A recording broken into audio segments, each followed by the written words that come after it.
ببین، تو اونقدری که فکر میکنی باهوش نیستی. راستش منم نیستم. اما میخوام بهت نشون بدم چطوری میتونی از 90% آدمای دور و برت باهوشتر باشی. نه، این حرفای انگیزشی الکی نیست. این یه زنگ بیداریه. چون الان مغزت داره بر علیه خودت کار میکنه. تو تنبل نیستی. فقط توی یه دام ذهنی افتادی. دامی که بیشتر آدما تا آخر عمرشون توش میمونن و حتی نمیفهمن. اسمش تعصب شناختیه.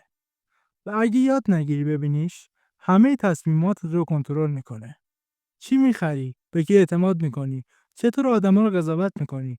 حتی چطور تصمیم میگیری؟ واقعیت تلخه. بیشتر مردم تصمیم نمیگیرن. فقط واکنش نشون میدن. فکر میکنن منطقی هستن. ولی در واقع دارن توی یکی از سطح‌ها تله ذهنی گیر میکنن. تا حالا با کسی بحث کردی که اصلا گوش نمیداد؟ خب، این همون تعصبه. ولی خبر بدتر اینه. ما هم همین کارو میکنیم. چون مغزمون برای بقا ساخته شده. نه برای حقیقت. مثلا وقتی توی اخبار میشنوی یه هواپیما سقوط کرده، یه دفعه پرواز به نظر خطرناک میاد. این یه خطای ذهنیه به اسم در دسترس بودن. چون راحت به یاد میاد. فکر میکنی رایجه. ولی در واقعیت احتمال مردن توی دوش بیشتر از سقوط هواپیماست. آیا وقتی میری دوش وحشت میکنی؟ معلومه که نه. حالا سوال اینجاست. چه کار باید کرد؟ فقط یه عادت میتونه کمکت کنه تا از بقیه جلو بزنی. تفکر مرتبه دوم. یعنی چی؟ اکثر مردم فقط به نتیجه اول فکر میکنن. مثلا امروز نمیرم باشگاه. خب، مشکلی نیست. اما تفکر مرتبه دوم میگه اگه امروز نرم فردا هم نمیرم.